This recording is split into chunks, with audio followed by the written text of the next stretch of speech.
Halo Bro, apa kabar? Baik baik, Akhirnya bisa pulang kampung? akhirnya bisa pulang kampung. Ah, ngana pe rasa so di Gorontalo bagaimana? Senang sebenarnya, ya, secara secara umum bisa bisa dibilang senang, bahagia, bisa pulang, ketemu saudara, keluarga, orang tua, pokoknya keluarga besar itu nikmat paling paling paling tinggi yang pernah. Hmm, sebelumnya berapa tahun sebelumnya kan Bahari Raya di luar Gorontalo. Mungkin yang kemarin tugas di mana? Di Sebelumnya di Maputo, di Mozambik, di di Mozambik. ya, salah satu negara. Ah, ente petugas di Mozambik itu ente sebagai apa? Saya sebagai pejabat diplomat di Kedutaan Besar Republik Indonesia. Hmm, berapa lama di sana? Kurang lebih hampir 4 tahun, 3 tahun 8 bulan, bisa dibilang tahun 8 bulan, dari pertama Februari 2018 sampai dengan bulan November 2021. Lama ya. Itu bersama anak dan istri di sana. Dengan anaknya. Dengan oh, DP rasa Bahari Raya di sini dengan di sana pasti beda. Pasti, jadi banyak banyak perbedaan antara Gorontalo dan Mozambik. Kalau ya bukan cuma Mozambik, tapi rata-rata tidak susah untuk dapat kesamaan antara suasana Ramadan, Idul Fitri, itu dapat membanding antara Gorontalo. Terus kalau menurut ente alasan orang pulang kampung itu apa? Kalau bicara pulang kampung kayak sekarang, Hmm. anak pulang kampung, jadi kalau saat ini kan kita pulang kampung dengan anak, istri. Ini kan kalau kalau pribadi itu ingin refresh. Jadi kalau refreshing itu maksudnya bukan untuk menenangkan diri, tapi bisa dibilang mengingatkan kembali sebenarnya seorang siapa, seorang bertujuan merantau. Jadi ada makna yang banyak yang bisa orang orang ambil dari eh, kegiatan pulang kampung. Jadi kalau misalkan dari pribadi ini, misalkan kita dari kampung, ketika kita berbaur di orang, orang yang kerja saat ini di Jakarta, berkecimpung dengan dunia yang baru, bisa kita bekerja di pemerintah, kan nanti gaul dengan orang banyak. Kadang kalau orang memaksa satu orang tidak tahu, orang tujuannya sebenarnya apa. Orang ya bisa bilang ada juga, oh ya, ada hidup di masyarakat yang kota, bisa dibilang pribadi. Kalau hidup di Bangka karena kan wah, mungkin di saat kita di Jakarta, kita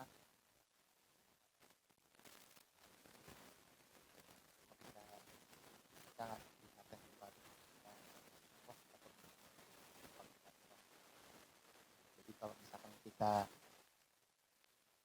pulang kampung, itu sebenarnya maknanya adalah untuk mengingatkan kembali siapa kita, untuk apa kita merasa, dan kita bisa melakukan kita buat. Tapi ada juga orang yang tidak pulang kampung. Oh iya, pasti pasti banyak yang tidak pulang kampung. Ada banyak juga teman-teman yang dari daerah lain yang bekerja di Jakarta tapi tidak tidak pulang kampung, karena Ya banyak alasan memang kalau orang tidak tidak pulang kampung kan. Kan kalau misalkan dibilang pulang kampung bukan satu keharusan, tapi pulang kampung itu sebenarnya eh, hanya seperti tadi alasannya kan, orang refresh kembali siapa dia, apa dia merantau, atau tujuannya untuk bertemu atau silaturahim dengan keluarga, orang tua, saudara. Mungkin ada yang dengan anak istrinya ada di daerah. Tapi kalau misalkan orang lain kan ada yang orang tua bahkan saudara sudah tidak ada lagi di daerah. Jadi ada juga kadang kalau kita dengan teman-teman ada beberapa teman-teman yang kita tanya pulang kampung bro hari kamu tidak kenapa tidak pulang kampung ya apa lagi dia bilang karena orang tua sudah tidak ada. Jadi orang tua sudah tidak ada, saudara-saudara semua sudah tidak ada, bisa dibilang hanya tinggal dia dengan keluarga kecil yang ada yang sekarang, dan semua itu ada di Jakarta. Jadi buat apa lagi ke daerah pulang kampung. Jadi bisa dibilang kampung itu apa artinya, itu susah. Hmm. Oh iya, Ma itu kan juga orang asli Gorontalo tuh. Nah, kalau kebetulan kalau kita nah itu kan asli Gorontalo juga, sebenarnya buat kita memang dari awal kita kita sukses, memang kita surancang betul kita mau kawin dengan orang sama-sama satu daerah. Jadi kalau misalkan kita mau pulang kampung akan mudah. Jadi maksudnya kalau bayangkan kita orang kawin dengan orang luar daerah, kita orang Gorontalo kita kawin dengan orang eh, katakan orang Sumatera, orang Medan atau orang Aceh. Nah ini kalau misalnya dibilang dari Sabang sampai Merauke mungkin ada yang kawin begitu, tapi apa yang dia dapat susah kan. Artinya mungkin ada yang harus dengan diplomasi di dalam keluarga, dia lagi bernegosiasi dengan istri. Jadi tahun ini orang lebaran di Gorontalo, tahun depan orang lebaran di Aceh. Jadi harus ada seperti itu. Kadang bisa juga ada teman-teman yang akhirnya 2 kali dia lebaran di daerah yang sama. Akhirnya dia minta lagi ke sepuang, begitu tahun depan kita orang lebaran di Gorontalo kan 2 kali lebaran di Aceh. Tunggu dulu karena di Aceh kan masih ada kita keluarga yang perlu kita mau datangkan. Akhirnya dia apa yang terjadi di keluarga sendiri di rumah bakalnya dengan ma itu ada yang istri gagal itu kan sederhana, kawin dengan sama-sama orang Gorontalo. Jadi apa karena kalau misalkan seperti ini kalau kita mau pulang, yuk orang pulang, mari jual malah dia lebih sana karena karena sama-sama satu daerah, apalagi tidak masalah, tidak ada masalah sama sekali. Itu no DP untung kalau istri satu kampung deh, Satu satu kampung, daerah lah. kalau istilah yang kita bilang menyederhanakan diplomasi. Jadi diplomasi itu tidak perlu diperpanjang. Tiap hari pekerjaan itu orang ini bicara tentang negosiasi, diplomasi dan lain-lain. Sekarang di dalam rumah tangga pun masih ada diplomasi, bisa dibilang capek sekali. Lebih baik sederhanakan saja itu, tidak usah bikin masalah-masalah baru. Cari sama-sama orang satu daerah. Terus Kong di mana Maputo, di Maputo, Hmm. di situ biasa bagi-bagi jaket atau gimana? Kebiasaan kayak di Gorontalo. Kalau kebiasaan di Gorontalo kan jam kan salah satu kan bagi-bagi jagat. Nah, Hmm. kalau di suasana yang mungkin, tapi kalau di kalau rasa kayak di Mozambik kan 4 tahun tidak tidak ada bagi-bagi jagat. Jadi suasana Lebaran pun kan sangat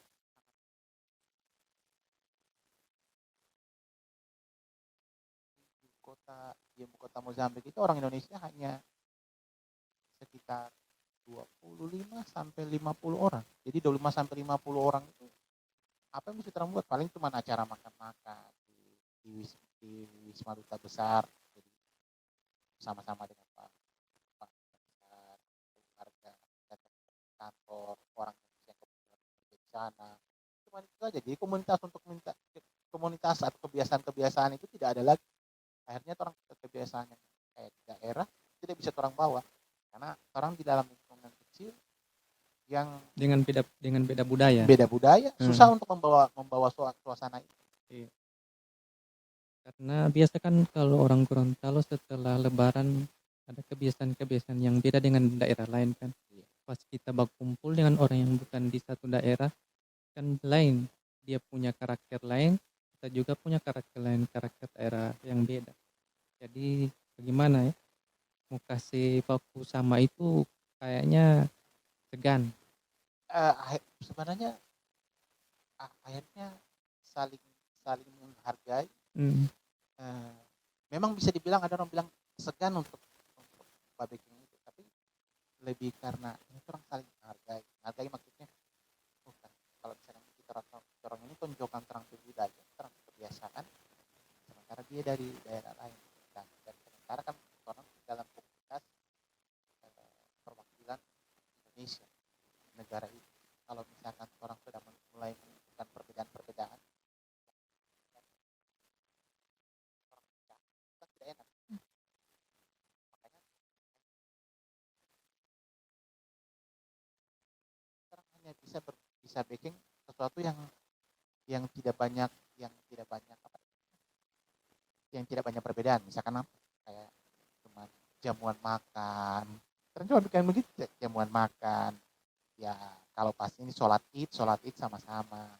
Terus habis itu makan makan sama-sama ya kalau kayak dan mau kita masak. Ibu orang Indonesia ini masak masakan makanan daerah. Terus makan sama-sama, baca cerita cuma itu saja. Jadi bisa bikin ada kebiasaan-kebiasaan rutin. itu nah kalau biasa orang dengan yang daerah yang sama dengan daerah yang beda ya begitu, DP jadi begitulah. Terus DP kira-kira suasana Ramadan di Maputo dengan di Indonesia pasti beda Kalau suasana dengan DP Idul Fitri. kalau suasana Ramadan dengan Idul Fitri ya jangan dulu bicara di Afrika, tapi terang bicara dulu di Indonesia, antar daerah pasti beda-beda. Adat kebiasaan orang orang di tiap daerah yang ada di Indonesia kan beda-beda.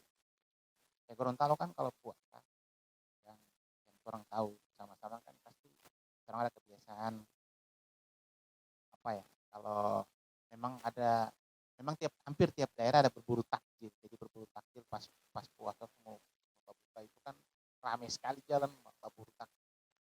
Di tiap daerah sebenarnya hampir sama juga. Tapi kalau mungkin yang yang kita lihat ya, kalau kita bandingkan dengan di Jakarta, takjil di Jakarta rata-rata yang dia jual itu gorengan. Orang di Gorontalo kan yang paling banyak takjil itu lebih apa ya?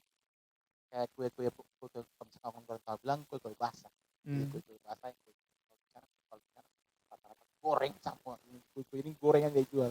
Kalau orang Gorontalo pas lihat di Jakarta, waduh, masa apa buka kue kue goreng kue goreng lah apa sama gorengan, akhirnya tidak nyaman. Ya pasti lah kalau misalnya orang makan gorengan terus kan jadi tidak enak badan. Nah kalau dibandingkan itu dengan ini kan baru perbandingan antara Gorontalo dengan daerah seperti Jakarta. Kalau misalkan dengan daerah-daerah ini kan pasti beda juga. Nah kalau dengan Mozambik, buka puasa itu tidak biasa saja. Satu, karena bisa dibilang eh, negara itu kan bukan negara maju atau bisa dibilang negara berkembang, kan negara terbelakang masuk dalam hal ini. Jadi walau dengan jumlah penduduk beragama Islam sedikit ya orang bisa bilang sekitar ya 10% mungkin ada. Tapi itu pun kan karena yang keturunan, jadi keturunan India Muslim, keturunan Arab itu ada di sana. Nah, buka puasa itu di sana formal karena kebiasaan-kebiasaan Arab yang dibawa. hmm, Jadi korma terus apa ya, makanan makanan biasa, tidak ada kebiasaan kayak makan kue tahu kue bakso, terus berburu takjil itu tidak ada. Jadi kalau suasana itu tidak ada. Kalau orang apa ya, teraweh di sana ada teraweh yang teraweh 8 rakaat dengan 20, tapi memang nuansa itu tidak besar. Maksudnya tidak besar itu kalau di Gorontalo kan yang terang rasa begitu mau buka puasa ramai jalan. Begitu mau salat tarawih berbondong-bondong orang ke masjidnya, masjid apa depan-depan masjid itu pasti penuh. Kalau bukan lihat kalau bukan penuh dengan motor, kadang orang-orang berkerumun jalan menuju masjid, kan banyak. Begitu juga pas mau subuh, itu kan ada. di sana tidak. Jadi orang yang datang ya sekedar orang yang datang kayak sholat ya biasa gitu. DP jumlah tidak bikin mencolok orang-orang. Masa ya jadi hampir bisa dibilang ya biasa saja. Di Jadi sana berapa persen yang beragama Islam? hampir 10% kalau yang Sedikit. berangkat iya, sedikit. Ya itu pun terbagi di semua wilayah di negara itu. Kalau di ibu kota sendiri ya sedikit. Kalau di ibu kota keturunan keturunan Arab berapa banyak? Masjid pun di sana mungkin hanya berapa ya? Yang pernah merasa ada 3 atau 4. Memang agak penuh tapi karena masjid juga kecil, bukan masjid besar dan ya keturunan-keturunan Arab. Hmm, Ya kalau misalkan orang mau rasa itu banyak sekali ya beda mau buka puasanya tidak ada rasa apa-apa, maksudnya di luar dari rumah biasa saja kita rasa karena mayoritas orang non muslim. Pas mau taraweh juga rasanya biasa saja, tidak ada nuansa-nuansa itu puasa. Orang pas lebaran pun begitu sholat lebaran di sana di lapangan. Orangnya kalau tiap kali sholat Idul Fitri atau Idul Adha orang sholat di lapangan. Pas habis sholat pulang ke rumah bubar. Bubar sudah biasa. Tidak ada, maksudnya tidak ada itu kebiasaan kalau orang kan habis sholat Id ada orang berkunjung keluarga atau tetangga minal aidin wal faizin. habis sholat langsung Wah, pergi habis di sholat rumah. orang pulang di rumah masing-masing makan. Ya, kalau ada yang masak. Untuk 4 tahun tidak merasakan hari raya ataupun Ramadan di Gorontalo ini, DP beda hari raya dengan Ramadan dulu dengan sekarang menurut Ngana bagaimana? Kalau ini setelah 4 tahun ya, 2000 terakhir kan kita sempat merasakan beberapa hari puasa terus sama Idul Fitri di sini. Itu 2017 terakhir. Baru kan paling baru kan tahun ini 2022. Nah, ada skip 4 tahun. Jadi 2018 sampai 2021 tidak pernah merasakan suasana itu. Ya cukup beda memang. Tapi kita bisa dibilang kita syukuri apa yang kita lewat. Jadi pertama perbedaan yang paling mencolok itu kalau misalkan pas orang kalau macam orang sama-sama sering bilang malam Tumbuletoh, malam pasang lampu itu kan bisa pakai orang itu masa kecil itu adalah malam sakral. Kenapa? Karena kalau malam Tumbuletoh itu kan yang orang suka itu kan melihat biasa ada lampu-lampu jadi kayak lampu apa ya ada orang orang berbondong-bondong beli minyak tanahnya untuk malam pasang lampu jadi ramai di mana-mana banyak sekali lampu-lampu di mana di ya di kampung ada lampu kalau yang banyak lampu ada kadang lampu sawah banyak sekali ribuan dan sampai ada tiap antara kampung lomba-lomba lampu ya. Tapi sekarang kan tidak ada lagi jadi sekarang ada tapi dalam konsep yang berbeda listrik rasanya beda sekali memang lebih irit lebih lebih efisien ya secara ekonomi tapi kesan itu berbeda rasa itu berbeda memang tapi orang pun harus mengerti akhirnya karena mahal sekali tidak tahu apakah orang berpikir pakai alternatif kayak pakai minyak kelapa kalau tidak salah kalau orang zaman dulu kan pakai minyak kelapa dan itu pun lebih lebih lama itu lampu mati kan kalau pakai minyak kelapa lebih irit lah tapi tidak tahu mungkin orang sekarang tidak pakai tidak pakai itu atau tidak pakai akhirnya sampai rasa itu beda jadi ruang bahkan kayak tempat kita hari kedua malam Tumblekoe kita kan keliling-keliling dari daerah kota besar tapi tidak ada juga yang bisa bikin terkesan orang kita lihat malam dulu ya.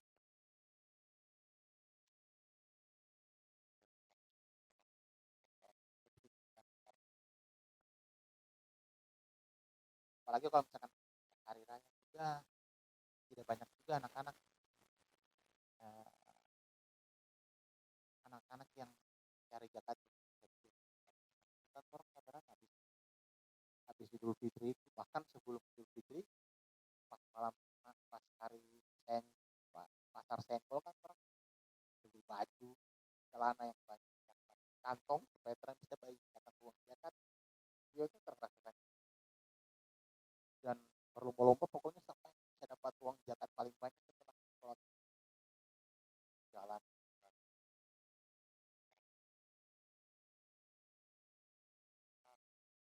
Ke daerah pusat kota orang berjalan tinggi dulu kita dapat zakat. Kalau sekarang zakat hanya 200 perak. Sekarang zakat itu hanya yang rumah saja 5.000 ada yang 10.000. Tapi itu pun anak-anak malas cari zakat. Cuma di samping-samping rumah tuh istirahat pulang rumah main PlayStation. Nah, itu memang beda.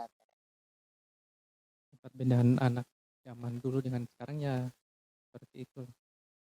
Dulu kita rasakan bagaimana kehidupan anak-anak sebenarnya itu seperti apa. Tapi sekarang kan beda, beda zaman.